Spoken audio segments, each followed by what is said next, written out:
तो ये कहानी शुरू होती है कोरिया के एक हाई स्कूल से, जहाँ सारे बच्चे बस फाइटिंग में लगे हुए थे। दरअसल हमारी कहानी का मेन कैरेक्टर जंगवू हमेशा स्कूल में गुंडों से बुली होता रहता है। आज भी दोनों बुलीज ने शर्त लगाई थी कि जंगवू और उसके दोस्त में से कौन पहले खाने का सामान लेकर आएगा।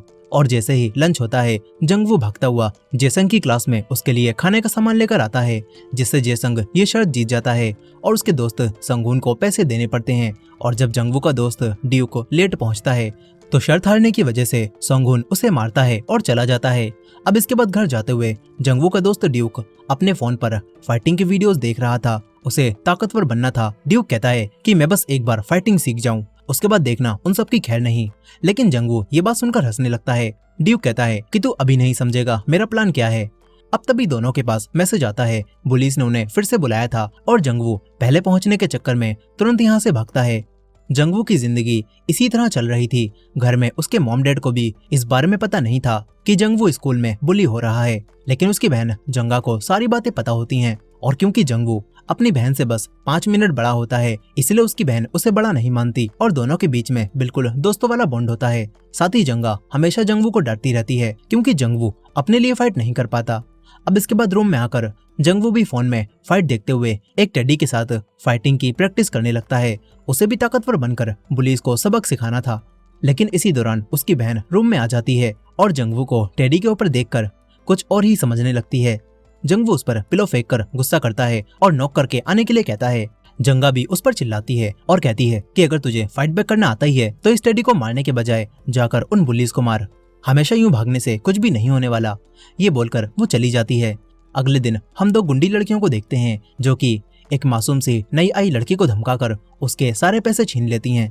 अब तभी जेसंग और उसके दोस्त यहाँ से गुजरते हैं। वो लोग इन लड़कियों के बॉयफ्रेंड थे, लेकिन अब एक लड़की कहती है कि हमें पता चला है तुम सब कल कुछ दूसरी लड़कियों के साथ पार्टी कर रहे थे। एक लड़का बात संभालते हुए कहता है कि उन बदसूरत लड़कियों को देखकर हमें समझ आ गया है तुम लोग कितनी कूल हो। लेकिन तभी उसके कौनी पड़ती है। इसके बाद ये लोग यहाँ से जाने लगते हैं। फिर ये लोग एक कैरियोके में आते हैं और जेसंग अपने दोनों दोस्तों को गाना गाने के लिए कहता है और कहता है कि जो भी बुरा गाना गाएगा उसे ड्रिंक के पैसे देने पड़ेंगे। लड़कियां भी तैयार हो जाती हैं और तभी एक लड़की इस मैच में कुछ पैसों की बेट लगाती है और ये चीज देखकर जेसंग के दिमाग में पैसे कमाने का एक आइडिया आता है। वो स्कूल में आने के बाद उन सभी कमजोर लड़कों को इकट्ठा करवाता है जिन्हें ये लोग बुली करते थे, और साथ ही स्कूल के अमीर लड़के भी यहाँ पर मौजूद होते हैं। जोंगबिन सबसे कहता है कि हम लोग तुम्हें एक मौका देना चाहते हैं और साथ ही ये बात जानना चाहते हैं कि तुम सब कमजोर लोगों में से सबसे ताकतवर कौन है। इसीलिए अब तुम सभी के बीच में एक स्ट्रीट फाइट कंपटीशन होगा और जो भी सबको हराकर विनर बनेगा हम उसे बुली करना छोड़ देंगे। साथ ही इस कंपटीशन के दौरान दूसरे अमीर बच्चे फाइट के दौरान किसी भी एक प्लेयर पर बेट लगा सकते हैं। तभी संगून की क्लास का एक लड़का कहता है कि क्या हम प्लेयर्स भी बेट लगा सकते हैं। जेसंग हाँ करता है, लेकिन वो संगून से कहता है कि तेरी क्लास के लड़के कुछ ज्यादा ही नहीं बोलते, और सिर्फ सवाल पूछने की वजह से संगून उस लड़के को मारने लगता है। साथ ही ये लोग इन फाइट्स की वीडियो बनाने से भी मना करते हैं। फिर जेसन कहता है कि हम इन गेम्स को करवा रहे हैं ताकि तुम लोग इन पर बेट लगाकर पैसे कमा सको, और गेम 1 महीने तक चलेंगे जो कि जल्दी ही शुरू हो जाएंगे, इसीलिए जाकर इस चीज को सारे बच्चों में फैला दो। इसी दौरान हम मिन नाम की एक लड़की को देखते हैं। उसका ट्रांसफर एक दूसरे स्कूल से यहाँ पर हुआ था। वहीं पर जंगवू जब घर जा रहा था तो तभी जेसंग और उसके दोस्त उसे अपने पास बुलाते हैं। जेसंग जंगवू को धमकी देता है कि मैं पहले राउंड पर अपने सारे पैसे तुझ पर लगाने वाला हूँ, इसीलिए अगर तू हार गया तो मैं तुझे जिंदा नहीं छोड़ूंगा। इसके बाद जब जंगवू घर आता है तो उसे पता चलता है कि उसके अंकल पिछले काफी समय से इसी शहर में रह रहे हैं और उनकी एक मार्शल आर्ट की जिम भी है। ये बात सुनते ही जंगवू मार्शल आर्ट सीखने का फैसला कर लेता है। वो डायरेक्ट अपने अंकल की जिम में जाता है जहाँ पर सिर्फ 3 लोग ही प्रैक्टिस कर रहे थे। जंगवू एक आदमी यूं के पास जाकर पूछता है कि इस जिम के मालिक कहाँ पर हैं। वो आदमी जंग को देखकर समझ जाता है कि ये लड़का पक्का अपने स्कूल में बुली होता होगा। इसके बाद जंगवू के अंकल भी यहाँ पर आ जाते हैं। जंगवू उनसे कहता है कि उसे मार्शल आर्ट सीखना है ताकि वो बुली से लड़ सके, लेकिन उसके अंकल मना कर देते हैं और कहते हैं कि अगर फाइटिंग सीखकर तुम उन लड़कों को मारोगे तो तुम भी एक बुली बन जाओगे। बाहर यूंग भी छुपकर ये सब सुन रहा था। अंदर जंगवू के अंकल उसे मार्शल आर्ट सिखाने से मना कर रहे थे। तभी जंगवू कहता है कि मुझे आज भी वो दिन याद है जब कुछ बुलीस पार्क में आपको मार रहे थे और इसी वजह से तो आपने भी मार्शल आर्ट सीखे थे। लेकिन उसके अंकल कहते हैं कि मेरे पास एक गोल था, जब तुम्हारा माइंड पूरा क्लियर हो और तुम्हें पता हो कि तुम्हें मार्शल आर्ट्स आखिर क्यों सीखना है तो तुम यहाँ पर आ सकते हो। जंगवू जाने लगता है तभी उसके पास जेसंग का मैसेज आता है। जेसंग उसे पार्क में मिलने के लिए बुलाता है जहाँ पर उसका दोस्त ड्यूक भी मौजूद था। जेसंग कहता है कि हम लोग टूर्नामेंट से पहले उसका एक ट्रेलर बनाना चाहते हैं ताकि ज्यादा लोग इस फाइटिंग को देखने आए और पैसे लगाएं। इसीलिए अब ये लोग जंगवू और ड्यूक को आपस में लड़ने के लिए कहते हैं, लेकिन ये दोनों अच्छे दोस्त थे और फाइट नहीं करना चाहते थे। मगर इन बुलीज से पिटने के डर से ड्यूक जंगवू को मारने के लिए तैयार हो जाता है, मगर जंगवू नहीं लड़ता और यहाँ से तुरंत भाग जाता है। ड्यूक को ये देखकर काफी बुरा लगता है कि वो अपने ही दोस्त को मारने जा रहा था। अब अगले दिन जब जंगवू स्कूल आता है तो जेसंग उसे पकड़कर मारने लगता है और दोबारा फाइट के दौरान ऐसे भागने से मना करता है। जंगवू गुस्से में क्लास में आता है। यहाँ पर ड्यूक जंगवू से माफी मांगता है। जंगवू उससे गुस्सा नहीं था। ड्यूक जंगवू को दिखाता है कि उन लोगों ने डिसाइड कर लिया है पहले राउंड में कौन किससे लड़ेगा। इसके बाद जाते समय इन्हें वही नई लड़की मिन दिखती है। जंगवू उसे देखते ही उसके प्यार में पड़ जाता है और ड्यूक बताता है कि ये बेचारी लड़की स्कूल बुलिंग की वजह से इस स्कूल में ट्रांसफर होकर आई है, लेकिन यहाँ पर भी इसे बुली किया जा रहा है। अब इसके बाद जाते हुए जंगवू कहने लगता है कि मैं इस टूर्नामेंट को जीतूंगा और सारे बुलीज को हरा दूंगा, लेकिन इस बार ड्यूक उस पर हंसता है। मगर जंगवू ने फैसला कर लिया था। वो दोबारा से अपने अंकल की जिम में आ जाता है और उन्हें मार्शल आर्ट सिखाने के लिए पैसे देता है और वो भी तुरंत ही मान जाते हैं। अब इसके बाद जंगवू की ट्रेनिंग आर्क शुरू होती है। वो क्लास के दौरान ही बीच में उठकर भाग जाता है। जेसंग और संगून भी उसे कहीं पर जाता हुआ देखते हैं और सोचते हैं कि हमने तो कुछ भी नहीं मंगाया, तो ये कहाँ पर जा रहा है। जंगवू उसकी लड़की मिन के पास आता है और उसे अपनी तरफ से ड्रिंक देता है। इसके बाद वो जिम में आकर मार्शल आर्ट की ट्रेनिंग करने लगता है। युंग उससे पूछता है कि तुम ताकतवर क्यों बनना चाहते हो। इस पर जंगवू कहता है कि वो ऐसे ही ताकतवर बनना चाहता है। इसके बाद युंग और उसके अंकल दोनों मिलकर उसे ट्रेनिंग देने लगते हैं। थोड़ी ही ट्रेनिंग के बाद जंगवू के अंदर कॉन्फिडेंस आ जाता है और स्कूल में भी जंगवू अपने दोस्तों से कहता है कि हम उन तीनों से काफी ज्यादा हैं, अगर हम उन पर एक साथ अटैक करें तो हम उन्हें मार सकते हैं। इस तरह हमें अपने ही दोस्तों को नहीं मारना पड़ेगा। लेकिन जब जेसंग और उसके दोस्त इनके सामने आते हैं तो जंगवू के अलावा कोई भी आगे नहीं बढ़ता। अब इसके बाद पहले राउंड की फाइट शुरू हो जाती है। पहला मैच जंगवू और एक मोटे लड़के के बीच में था। दोनों के बीच में फाइट शुरू होती है और सभी बच्चे इन दोनों के ऊपर पैसे लगाने लगते हैं। ड्यूक अपने दोस्त जंगवू के ऊपर पैसे लगाता है। यहीं पर जंगवू लगातार उस मोटे लड़के से पिट रहा था, लेकिन तभी जंगवू खुद को छुड़ाकर उसे एक ही पंच में बेहोश कर देता है। सभी लोग ये देखकर चौंक जाते हैं। फिर उस लड़के के होश में आने के बाद जंगवू उससे माफी भी मांगता है, लेकिन वो लड़का जंगवू के ऊपर गुस्सा नहीं था। साथ ही वो कोई बात जंगवू से कहता है। अब इसके बाद जब जंगवू कहीं पर जा रहा था तो उसकी बहन जंगा उसे देख लेती है। वो सोचती है कि अब स्कूल के बाद भी कुछ लोग शायद इसे बुली करने लगे हैं। वो जंगवू का पीछा करती है, लेकिन तभी उसके पास एक कॉल आती है और इसी दौरान जंगवू सामने से कहीं पर गायब हो जाता है। जंगवू अब जिम में आकर दोबारा से प्रैक्टिस करने लगता है। कुछ ही समय बाद उसके मॉम डैड और बहन जंगवू की पर्सनालिटी में चेंज नोटिस करने लगते हैं, लेकिन जंगवू उन्हें नहीं बताता कि वो मार्शल आर्ट सीख रहा है। अब इसके बाद वो रूम में आकर प्रैक्टिस के दौरान लगी हुई चोटें देखने लगता है। तभी उसकी बहन यहाँ पर आकर ये देख लेती है और सोचती है कि उन पुलिस ने ही जंगवू को मारा होगा। वो जंगवू पर चिल्लाती है और उससे कहती है कि तुम उनसे फाइट बैक क्यों नहीं करते, लेकिन जंगवू उसे कमरे से निकाल देता है। अब इसके बाद अगले दिन जंगवू के दोस्त ड्यूक की फाइट एक लड़के से होती है जिसमें ड्यूक पिट रहा था, और ये चीज देखकर ड्यूक जंगवू को कुछ पैसे देता है और कहता है कि ये पैसे उस दूसरे लड़के के ऊपर लगा ताकि अगर मैं हार भी जाऊं तो मुझे डबल पैसे तो मिल सकें। लेकिन फिर फाइट के दौरान ही गलती से ड्यूक का सर उस लड़के के सर में लग जाता है, जिससे वो हार कर बेहोश हो जाता है। मगर जीतने के बाद भी ड्यूक दुखी था, उसके पैसे बर्बाद चले गए थे। लेकिन जंगवू उसे पैसे वापस देता है और कहता है कि मैंने तुम दोनों के ऊपर ही बराबर बराबर पैसे लगाए थे। ड्यूक काफी खुश होता है। यहीं अब जंगवू अपनी ट्रेनिंग को और हार्ड कर देता है। उसकी मेहनत देखकर युंग और उसके अंकल उसे एक दिन बाहर डिनर की ट्रीट देने का फैसला करते हैं। यहीं पर स्ट्रीट टूर्नामेंट फाइट आगे बढ़ती जाती है। बच्चे एक दूसरे से लड़कर उन्हें मार रहे थे और बाकी सारे बुलीज मजे लेते हुए पैसे कमा रहे थे। यहीं जंगवू भी रोज हार्ड ट्रेनिंग करके खुद को ताकतवर बनाने में लगा हुआ था और जेसंग भी उसकी फाइटिंग को देखकर ये चीज नोटिस कर लेता है। अब इसके बाद शाम को जंगवू युंग अपने अंकल और बाकी सभी के साथ बाहर डिनर करने जाता है।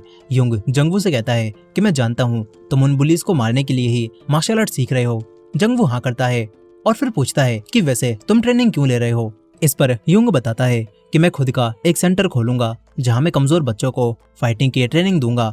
मुझे उन्हें प्रोफेशनल नहीं बनाना होगा, बल्कि सिर्फ इस काबिल करना होगा ताकि वो खुद को प्रोटेक्ट कर सकें। ये चीज बताते हुए युंग की आंखों में आंसू आ जाते हैं। उसका भी एक पास्ट है जिससे वो आज भी जूझ रहा है। अब इसके बाद रास्ते से गुजरते हुए जंगवू की बहन उसे यहाँ पर देखती है और सोचती है कि ये आदमी अब जंगवू को परेशान करने लगे हैं। जंगवू की बहन अंदर आकर उसे ड्रिंक पीने से रोकती है और फिर यूं को देखती है और कहती है कि अंकल, आपको शर्म नहीं आती? वो एक हाई स्कूल का लड़का है और आप उसे जबरदस्ती ड्रिंक पिला रहे हो। जंगवू उसे रोकने की कोशिश करता है लेकिन वो काफी गुस्से में थी। वो जंगवू पर ही चिल्लाती है और तभी उसे अपने अंकल यहाँ पर दिखते हैं और वो सारी बात समझ जाती है कि यहाँ पर क्या चल रहा है। अब इसके बाद वो भी इन्हीं के साथ बैठकर खाना खाने लगती है। साथ ही यहाँ पर यूं कहता है कि जंगवू, तुम्हारी बहन तो तुमसे बिल्कुल अलग है, शायद तुम दोनों के जेंडर्स चेंज हो गए हैं। खैर, अब इसके बाद जंगवू की बहन को सारी बातें पता चल जाती हैं कि जंगवू मार्शल आर्ट की ट्रेनिंग ले रहा है और घर जाते हुए वो जंगवू के लिए काफी खुश भी होती है। इसके बाद अगले दिन फिर से जेसंग जंगवू को बुलाता है। आज जंगवू की फाइटिंग का दिन था। जंगवू बहुत ही आराम से उस दूसरे लड़के को मारते हुए एक ही पंच में उसे हरा देता है और ये सब देखकर जेसंग उससे पूछता है कि तू कहीं पर फाइटिंग की ट्रेनिंग ले रहा है ना? लेकिन जंगवू मना करके यहाँ से चला जाता है। यहीं पर जंगवू का दोस्त हर मैच के दौरान जंगवू के ऊपर पैसे लगाकर खूब पैसे कमा रहा था। वहीं दूसरी तरफ जंगवू के सामने अब वही लड़की मिन आती है। वो देखती है कि फाइटिंग की वजह से जंगवू के चेहरे से खून निकल रहा है। मिन जंगवू को अपना हैंकी देती है और ये चीज देखकर जंगवू काफी खुश हो जाता है। इसके बाद घर जाते हुए उसे मिन दोबारा दिखती है और अब जंगवू अपने दोस्त को छोड़कर मिन के पास आता है और उसे हैंकी देता है और उसके साथ ही जाने लगता है। इन दोनों की अब अच्छी दोस्ती हो जाती है। मिन को भी पता था कि जंगवू टूर्नामेंट में भाग लेने वाले सारे कमजोर बच्चों में से सबसे ताकतवर है। अब इसके बाद अगले दिन जंगवू के दोस्त का मुकाबला एक दूसरे लड़के से होता है, लेकिन वो लड़का काफी ताकतवर था। वो ड्यूक को बहुत बुरा मारता है जिससे उसकी नाक से खून निकलने लगता है। ड्यूक अब और नहीं लड़ना चाहता था और उसे बचाने के लिए जंगवू जानबूझकर लड़ाई के बीच में आ जाता है जिससे लड़ाई खत्म हो जाती है और जेसंग गुस्से में आकर जंगवू को मारने लगता है। लेकिन उसकी गर्लफ्रेंड उसे रोक देती है और कहती है कि 2 दिन बाद इसका मैच है, अगर इसे कुछ हो गया तो हम और पैसे कैसे कमाएंगे। ये बात सुनकर जेसंग जंगवू को और नहीं मारता और धमकाकर छोड़ देता है। इसके बाद शाम को ड्यूक जंगवू को उसे बचाने के लिए थैंक्स कहता है। साथ ही ड्यूक पिटकर भी खुश था क्योंकि उसने उस दूसरे लड़के के ऊपर पैसे लगवाए थे और पिटने के बाद भी ड्यूक के पास पैसे आ गए होते हैं। अब इसके बाद जंगवू रात में अपने 2 दोस्तों को मिलने बुलाता है। उन दोनों का कल मैच होने वाला था और जंगवू उनसे कहता है कि तुम इस मैच में ज्यादा सीरियस मत होना और कोई भी एक आसानी से हार जाना, क्योंकि आखिर में मैं ये टूर्नामेंट जीतकर बुलीज को हमेशा के लिए खत्म करने वाला हूँ। लेकिन अब तभी जेसंग का एक दोस्त इन्हें देख लेता है। वो इनकी एक पिक्चर क्लिक कर लेता है। अब इसके बाद अगला दिन आता है। जंगवू और उसके दोस्तों ने डिसाइड कर लिया था कि चश्मे वाला आज जीतेगा और दूसरा प्लेयर हार जाएगा। लेकिन आज जंगवू को उस दूसरे प्लेयर के चेहरे पर कुछ निशान दिखते हैं। दरअसल जेसंग और उसके दोस्तों ने कल रात में उस लड़के को पकड़कर मारा था और उससे सब पूछ लिया था और जेसंग को अब सब पता होता है कि जंगवू चश्मे वाले को जिताने वाला है। इसीलिए वो जानबूझकर उस दूसरे लड़के के ऊपर बेट लगाता है और कहता है कि देखना वही जीतेगा। अब इसके बाद फाइट शुरू हो जाती है और क्योंकि उस दूसरे लड़के को जेसंग ने रात में धमकी दी थी कि अगर कल तू हार गया तो मैं तुझे जान से मार दूंगा, इसीलिए अब वो लड़का फाइट में बहुत सीरियस होकर लड़ता है और जब वो हारने लगता है तो वो एक ईंट उठाकर उस चश्मे वाले के मार देता है। लेकिन ये चीज देखकर सभी लोग हैरान रह जाते हैं। उन्होंने फाइट में कुछ भी ऐसा एक्सपेक्ट नहीं किया था। सभी लोग यहाँ से चले जाते हैं। फिर कुछ समय बाद टीचर चश्मे वाले के दोस्तों और दूसरे लड़कों को यहाँ बुलाकर पूछते हैं कि आखिर उनके बीच में फाइट क्यों हुई। वो दोनों तो काफी अच्छे दोस्त थे ना, लेकिन ये लोग मना कर देते हैं कि इन्हें कुछ भी नहीं पता। वहीं दूसरी तरफ जेसंग और उसके दोस्त भी परेशान थे कि कहीं ये लोग भी ना पकड़े जाएं। लेकिन जेसंग सबसे कहता है कि चिंता मत करो, कुछ भी नहीं होगा। अब इसके बाद एक आदमी उसी ईंट मारने वाले लड़के के घर जाकर उसके पेरेंट्स से कहता है कि बेहतर यही रहेगा कि आपका लड़का स्कूल ट्रांसफर कर ले, और वो लोग भी मान जाते हैं। वहीं जंगवू अब किसी वजह से जिम आना बंद कर देता है। वो पुलिस के सामने हार मानने लगा था और इसी वजह से मिन भी उससे नाराज हो जाती है। यहीं पर ड्यूक उसके पास आकर उसे बताता है कि हमारे दोस्त को जबरदस्ती दूसरे स्कूल में भेजा जा रहा है, लेकिन जंगवू अब कुछ भी नहीं कर सकता था। अब तभी जेसंग यहाँ आकर उसे एक जगह पर आने के लिए कहता है। जंगवू जब वहाँ जाता है तो जेसंग उसे अगले मैच की डिटेल्स देता है। जंगवू कहता है कि अब तो इसे बंद कर दो, हमारा एक दोस्त अब हॉस्पिटल में है। लेकिन जेसंग जंगवू को ही मारता है और कहता है कि ये सब तेरी वजह से हुआ है, तूने ही चालाकी दिखाने की कोशिश की थी और इस बार कुछ भी करने की कोशिश मत करियो। जंगवू अब कुछ भी नहीं कहता, वो भी हार मानने लगा था। साथ ही कई दिनों तक वो जिम भी नहीं जाता। तभी उसके अंकल उसे देख लेते हैं। वो जंगवू से बात करते हैं और कहते हैं कि भूलना मत तुमने किस वजह से ये मार्शल आर्ट की ट्रेनिंग लेना शुरू की थी। यहीं पर जंगवू की जगह अब उसकी बहन जिम में जाकर फाइटिंग की प्रैक्टिस करने लगती है। उसे काफी मजा आ रहा था। तभी इन्हें पता चलता है कि जंगवू यहाँ कर चला गया। ये लोग तुरंत ही उसके पीछे जाते हैं और उससे बात करते हैं। युंग जंगवू से अकेले में बात करता है और उसे एक जगह लेकर जाने लगता है। युंग जंगवू को बताता है कि उसका भी एक बेटा था जो कि स्कूल में बुली होता था, लेकिन तब युंग ने इन सारी चीजों पर ध्यान नहीं दिया और आखिरकार उसके बेटे से जब ये सब नहीं सहा गया तो वो बिल्डिंग से नीचे कूद गया, जिससे वो आज भी हॉस्पिटल में एडमिट है। जंगवू को युंग की स्टोरी सुनकर काफी बुरा लगता है। इसके बाद जब वो घर जा रहा था तो देखता है कि जेसन के साथ रहने वाली वही गुंडी लड़कियां अब उसकी बहन जंगा को बुली कर रही हैं। लेकिन जंगवू की बहन उसकी तरह चुपचाप नहीं खड़ी रहती, बल्कि वो बराबर से उन लड़कियों को मारने लगती है। तभी जंगवू आकर इन्हें रोकता है। वो किसी तरह से अपनी बहन को बचा लेता है, लेकिन उसकी बहन अब भी कह रही होती है कि अगर तू नहीं आता ना तो मैं उन्हें बहुत बुरा मारती। जंगवू भी अब सोचने लगता है कि अब उसे भी इस तरह बुली से और नहीं डरना चाहिए। वो दोबारा से जिम जाना शुरू कर देता है और ट्रेनिंग करने लगता है। यहीं अब युंग भी जंगवू को फाइटिंग में एक नई टेक्निक सिखाता है, जिससे जंगवू किसी को भी आसानी से हरा सकता है। इधर दूसरी तरफ जेसंग और उसके दोस्त सोचते हैं कि ये लोग अब स्कूल में फाइट नहीं कर सकते, इसीलिए ये लोग पार्क में फाइटिंग करने का फैसला करते हैं। जेसंग स्कूल में जाकर जंगवू को सब बताता है और पार्क में आने के लिए कहता है। यहीं जेसंग के जाने के बाद जंगवू देखता है कि वही लड़कियां मिन को अपनी प्लेट्स साफ करने के लिए दे गई हैं। जंगवू अब मिन की मदद करता है और खुद उन प्लेट्स को साफ कर देता है। मिन ये देखकर जंगवू से कहती है कि वीकेंड पर कहीं घूमने चलें क्या, और जंगवू भी तुरंत ही हाँ कर देता है। यहीं अब क्योंकि सारे बच्चे पार्क में मैच देखने नहीं आ सकते थे, इसीलिए ये लोग इस फाइट को लाइव दिखाने का फैसला करते हैं। इसके बाद आखिरी बचे हुए कुछ प्लेयर्स पार्क में पहुंच जाते हैं। फिर दो लड़कों के बीच में फाइट शुरू हो जाती है। जेसंग का एक दोस्त इस फाइट को लाइव दिखा रहा था। यहाँ पर ये लोग इस बार फाइट में नुनचाकू का भी इस्तेमाल करते हैं, जिससे फाइट और आसान हो जाती है। और फिर जीतने वाला लड़का जंगवू से फाइट करता है, लेकिन जंगवू के सामने वो कुछ भी नहीं था। जंगवू भी उससे सीरियस होकर नहीं लड़ता और वो लड़का भी थोड़ा ही पिटने के बाद आसानी से हार मान लेता है। ये सब देखकर जेसन कहता है कि अब तू फाइनल मैच लड़ेगा। अब इसके बाद जब जंगवू जिम में प्रैक्टिस कर रहा था तो तभी यूं कहता है कि चलो वीकेंड पर एक जगह चलते हैं, लेकिन जंगवू मना कर देता है क्योंकि उसे मिन के साथ जाना था। लेकिन जब वो मिन के साथ घूमने जाता है तो इन्हें कोई जगह ही नहीं मिलती, इसीलिए जंगवू यूंग को कॉल करता है और यूंग इन दोनों को अपना रिजॉर्ट दिखाता है। ये दोनों रिजॉर्ट में कई बार घूमने आते हैं और इसी दौरान जंगवू हार्ड ट्रेनिंग भी करता है क्योंकि अब फाइनल मैच होना था। वहीं दूसरी तरफ जेसन के दोस्त उसे बताते हैं कि फाइनल मैच को दूसरे स्कूल के बच्चे भी देखने आने वाले हैं और वो लोग भी इसमें पैसे लगाएंगे। लेकिन जेसन सोच रहा था कि हमें फाइनल मैच कहां पर करना चाहिए, क्योंकि आखिरी बार जब पार्क में इन्होंने फाइट की थी तो किसी ने पुलिस में रिपोर्ट कर दी थी और अब पुलिस पार्क के आसपास घूम रही है। अब तभी जंगवू इनके पास कॉल करता है। जंगवू इन्हें यूंग का रिजॉर्ट दिखाता है और यहीं पर ये लोग फाइनल मैच खेलते हैं, जिसमें जंगवू आराम से जीत जाता है। लेकिन इसके बाद जंगवू जेसन को चैलेंज करता है और कहता है कि तुम पूरे स्कूल में सबसे ताकतवर हो और मैंने इस टूर्नामेंट को जीतकर ये साबित कर दिया है कि मैं इन सब में सबसे ताकतवर हूँ। इसीलिए देखते हैं कि हम दोनों में से कौन ज्यादा ताकतवर है। ये सारी बातें सुनकर जेसंग भी फाइट के लिए तैयार हो जाता है।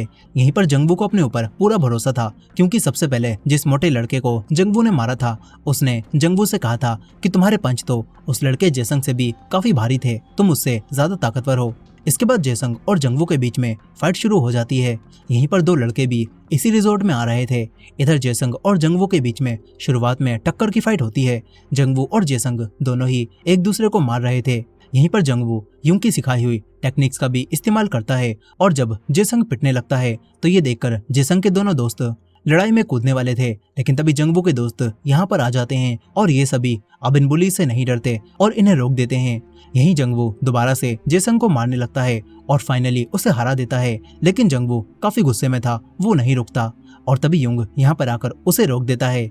इस तरह जंगवू स्कूल के सारे बुलीज को हरा देता है और फिर ये बुलीज कमजोर बच्चों को बुली करना छोड़ देते हैं। साथ ही बाकी बच्चे भी जंगवू के अंकल की जिम में यूंग से ट्रेनिंग लेने लगते हैं। वहीं पर वो गुंडी लड़कियां भी जब दोबारा मिन को बुली करने की कोशिश करती हैं तो इस पर मिन अब उन पर हंसती है और कहती है कि तुम्हें लग रहा होगा कि बुलीज की वजह से मैंने स्कूल बदला है, लेकिन हकीकत में मिन ने अपने पुराने स्कूल में बुली करने वाली लड़कियों को बहुत बुरा मारा था, जिस वजह से उसे स्कूल से निकाल दिया गया और अब मिन इन लड़कियों से भी नहीं डरती और इसी एंडिंग के साथ ये कहानी यहाँ पर खत्म हो जाती है।